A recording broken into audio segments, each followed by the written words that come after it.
Pag-usapan po natin ngayon ang mga hirit ng mga amang Duterte sa mga kaso nila. Kung matatandaan ninyo, ang ama, si dating Pangulong Rodrigo Duterte ay nakakulong ngayon sa The Hague para harapin ang kanyang kaso tungkol sa crimes against humanity.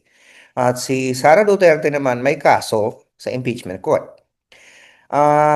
Of course, magkaroon ng dalawang legal action. Inuuna natin, there is always the presumption of innocence. Hindi natin hinuhusgan agad tong dalawang ito. Bagamat may mga ebidensya na pwede natin sabihin na malakas ang mga kaso. Ah, yung si dating Pangulong Duterte, ang kanyang mga abogado ay nagsampa ng kahilingan sa ICC na kung pwede bigyan ng pansamantalang kalayaan o temporary release ang Pangulong Duterte. At dito naman sa Pilipinas, si Sara Duterte, yung mga abogado, sinagot na yung summons ng impeachment court at nagbigay na siya ng kasagutan. At dito, pinapadismiss niya yung kaso. Sa tingin ko, mahaba-haba yung pag-uusap natin dito, kaya baka may parto ba to, baka sa Biyernes, ito rin uli ang pag-uusapan natin eh. Kasi unahin muna natin yung hirit ng tatay. Kasi hindi naman niya pinapadismiss. Nasabi lang niya na kung pwede sana bigyan siya ng pansamantalang kalayaan na inaalaw naman actually ng ICC. Bagamat ang kalayaang ito ay hindi makauwi sa Pilipinas, sapagkat hindi na po tayo kasali sa ICC kung matatandaan nyo.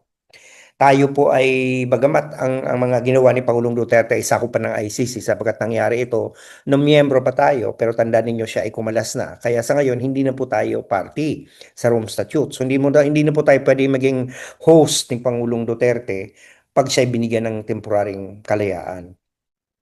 Anyway, so siyempre nagsampa ng kahilingan ang kampo ni Pangulong Duterte sa court na kung pwede payagan siya. At ang kanilang sinasabi, hindi naman siya flight risk, hindi naman siya ay matanda na, kung pwede bigyan ng for humanitarian reasons. At meron kakaibang kahilingan eh. May word doon na, he will not commit a crime again. Parang ganon. Hindi na siya magkukommit ng crime as if inadmit mo na nag-commit nga siya ng crime. Anyway, nung una, ang pinalabas ng kampo niya, si Atty. Kaufman, yung napakamahal na abogado, ay hindi naman daw inoppose ng prosecutor. Pero lumabas ngayon, ino-oppose ng prosecutor ang kanyang kahilingan. At dito, mapapansin natin na mga ginawang argumento ng prosecutor ay puro pag may mention ng mga mismong gawain din ng Pangulong Duterte nung kung hindi man ang kanyang mga kapanalig o kung hindi man kanyang anak mismo. So, maganda yung sinabi ng prosecutors eh, na parang ang sinasabi nila, paano tayo makakasiguro na hindi nababalik uli? Kasi ganito yun, ano, hindi mo siya pinakapakawalan. Ang mangyayari dito, kung papayagan siyang pumunta sa ibang bansa para doon pansamantalang tumira habang hinihintay ang paglitis, paano daw nakakasiguro na ang si Duterte ay babalik? Okay? Ayon sa prosecutor, pinagdududahan nila ito. Kasi mulat sa pulpa daw, hindi na daw iginagalang ni Pangulong Duterte ang mismong korte. Hindi daw tinatanggap ni Pangulong Duterte ang legitimacy ng legal proceedings. Kung tandaan ninyo, ito ay evidence ng kanyang mga statements na sinabi pa nga niya nung ina-arrest siya, di ba? You just have to kill me in order to bring me to the court. So, ibig sabihin niya na ayaw niyang humarap sa korte. At nabanggit din mismo ng prosecution na kung papansinin mo, nagkaroon pa nga ng kaguluhan nung siya ay inarrest, di ba? Yung mismong physical acts of violence sa ginawa ni Hanlet Avancenia, yung kanyang common law partner, na talagang nakita natin na pinukpok pa ni Hanilet ng telepono yung isang arresting party, di ba? Nakita yun ng prosecutor. Sabi niya, eto nga may resistance pa ng pag-arrest. At ito pa yung word na ginamit ng prosecutor, kaya medyo naaliw ako dito eh. Kasi di ba lagi sinasabi ng mga supporter ni Pangulong Duterte, ni dating Pangulong Duterte, kinidnap siya, inabduct siya. So, kiniklaim ng mga Duterte supporters, ang kanyang pamilya, ng abogado niya, na he was kidnapped or abducted by the Philippine government and the International Criminal Court. So, if he was kidnapped and abducted, it means that he does not accept the legitimacy of the legal proceedings. At ang sabi pa nga, nabasa ko yung statement eh. Sabi pa ng count ng ano, eto ang nakakatawa kasi kung kinidnap po and abduct daw, sabi ng prosecutor ng ICC, a victim of kidnapping is unlikely to return to the custody of the kidnapper if given the opportunity to escape. Ayan, tuloy sa kakangaw-ngaw, kareklamo ng mga support na kinidnap siya. Sabi ng prosecutor, ay kung kidnapping ang tingin nila dyan, ang kinakikidnap, pag pinapawalan mo, hindi naman babalik niya sa kidnapper niya. So yun yung ano, binabalik na ngayon, para sabi ko nga, the words of the Duterte camp has been now used against them. Di ba? Yung kanilang mga hirit na kinidnap yan, walang legitimacy, hindi tayo miyembro. Eh sabi, kung yan ipapakawalan mo, anong chances? Okay? So, at binanggit pa ng prosecutor na makapangyarihan pa rin ng pamilya sa Pilipinas. Vice President si Sara Duterte, congressman yung isa, mayroon na siyang anak na congressman, may dalawa pang apo yata. Tapos ito pa ha, nabanggit patuloy ngayon yung impeachment complaint laban kay Sara Duterte kasi binanggit na ng prosecutor mismong si Vice President Sara Duterte, pinagbantaan pa ang buhay ng Pangulo.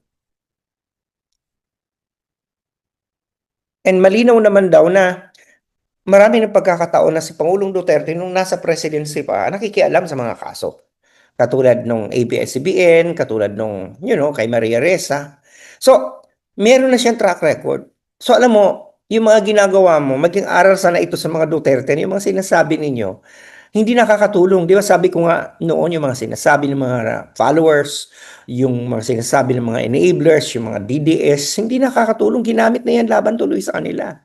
Sa ngayon. Oo nga naman. Kung tingin nyo kinidnap at inabdak yan, hindi nyo ginagalang ang ICC. Sa tingin nyo, sasabihin ng ICC, sige, bigyan muna natin ng pamansamantalang kalayaan yan. Babalik naman yan sa atin. Kung kinidnap yan, hindi na yan babalik sa ICC. Diba? Baka sasabihin naman, nagbibiro lang naman po, joke lang eh. Well, apparently people now learn the lesson that, in the Philippines, we can easily joke about it and the Dutertes can get away with jokes. But, I don't think the ICC prosecutors took that as a joke. So, yun yung sinasabi ko na. Bagamat hindi pa naman nagdedesisyon ng korte kung bibigyan ng temporaring kalayaan si Pangulong Duterte, that remains to be seen. It is still possible that he can be given that. But now what is a fact is that the prosecutors have used the actions and the words of the Dutertes, their supporters, their enablers, and even of former President Duterte himself against them. Diba? Yun yung point dito. Diba? Ito naman si Sara Duterte, di ba nag-file na ng kanyang sagot sa summons. Alam niyo sa totoo lang, hindi ko alam, sinasayang lang yata nila ang bayad nila sa mga abogado nila eh. Mga abogado ni Campanilla naman itong mga to. Bakit hindi mo masisisi? Pag abogado ka, gagawin mo lahat para madepensa ang iyong kliyente. Parang katulad din yan doon sa kay Kaufman. Yun, mahal-mahal ng bayad sa kanya. Milyon-milyon. Or kailangan sigurong gawin niya yun para madepensa ang kanyang magawa ng paraan. Ang remedy is always there. We could not fault them for doing that. But ang ano ko lang dito, matagal na pong pinagdebatehan tungkol nga doon sa merong jurisdiction. Ang point dito, yung impeachment daw, pinapadismiss dahil na-violate daw yung 1-year ban. Na para bagang, teka muna, paulit-ulit na sinasabi ng Supreme Court na ang initiation, iba sa filing. Magpa-file ka ng complaint, pero pag hindi naman yan refer sa komite, hindi po yan na-initiate. Ang 1-year ban po ay sa impeachment proceedings, hindi po sa impeachment cases. Kasi kung ganun pala, pwede ang gawin ng isang tao, file lang complaint ng impeachment para ma-vaccinate yung ano. File lang ako, pag natanggap yan, o sige, isang taon ako hindi ma-impeach. File na naman, isang taon naman ako hindi ma-impeach. Ganun ang gustong gawin na, ginagawa naman tayong tanga nito mga abogado ni Sarah. Hindi naman tayo tanga, kasi na-desisyon na yan sa Francisco na-desisyon na yan ng korte na ang proseso ay once it gets referred to the House Judiciary Committee, ay hindi So hindi ko alam kung bakit paulit-ulit. Kaya sasabihin ni Sara Duterte, walang kwenta, it's just a piece of paper Kung gano'n, tama naman yung spokesperson ng House. Kung pala sa piece of paper mo po sinagot, ba't mo pinapadismiss? Di ba? Ba't mo sinagot? Tapos ang dami pa lang sinasabi na wala naman daw ebidensyang binigay. Naturalmente, articles of impeachment pa lang yun. Hindi pa naman yun i-attach ng voluminous. Ano yung kahon-kahon na ipapadala sa'yo? Yung previous impeachment pa, ganun ang nangyari. Hindi naman yung articles of impeachment lang ang pinasagot. At hindi na daw pwedeng tumawid. Well, that remains to be seen. But even the impeachment court itself has already, in fact, granted the premise that the court, the tatawid ng kaso. Kasi sinasabi nila dapat ang 20th Congress mag-affirm. Ibig sabihin yan, tumawid na. Paano yung tatawid kung hindi mag-affirm? Tapos sinasabi nila, ay dapat daw hindi daw wala nang impeachment complaint na sasagutin dahil andun na nga Nandun na sa 'di ba pinabalik. Andun uli yung point na kung ganoon naman pala, di sana ganoon lang sinabi niyo wala kaming sasagutin kasi wala namang impeachment complaint, binalik therefore bakit niyo sagutin? 'Di ba? Hindi na mismo hindi ba ang nagsabi na wala kaming didi-dismiss. Ang impeachment nandun pa rin. Wala kaming ibinabalik. Kasi parang clarificatory lang naman yun. Mali yung word na remand. Di ba? Anyway, so yan, yung mga sagot ng mga mag-amang Duterte sa mga kaso nila. Yung tatay, medyo sablay yung reasoning dahil maraming mga ginamit na laban sa kanya, mismong galing din sa kanya yung mga sinabi niya at mga supporter niya. Sinabi kidnapping daw. Kung kidnapping, wala, hindi na ginaganang legitimacy ng court. Paano yon? Tapos may mga ano pa sila, pagbabanta. Di ba may sinabi pa si Duterte na yung elect me again as a mayor and I will double the killings. O di ba ganon? Di siyempre makikita ng pitch ng prosecutor yon sa ICC. Sabi niya, mapanganib ito. Di ba? Anyway, so dyan na lang muna tayo. Baka meron pa tayong mga pag-uusapan pa sa Friday. Hindi ko alam kung tutuldukan na natin itong usapin na to o meron pang mga dagdag. Kasi kung minsan nakakasawa na rin pag-usapan itong mga ganitong mga impeachment, nagkakagera na sa Middle East, di ba? Ibang gulo naman doon, di ba? But anyway, yung nangyari ngayon, merong ceasefire na walang ceasefire. Saka nakakita ng ceasefire na after ng ceasefire, may nagbobombahan pa rin sila, di ba? Anyway, sige. Sana po yung mga kapatid natin, mga kaibigan natin na nandiyan ngayon sa Middle East, mag-iingat po tayo lahat, lalo na yung mga nasa Israel at nasa Iran. At mag-ingat po tayo kahit nasaan man kayo naroon sa ngayon. Okay?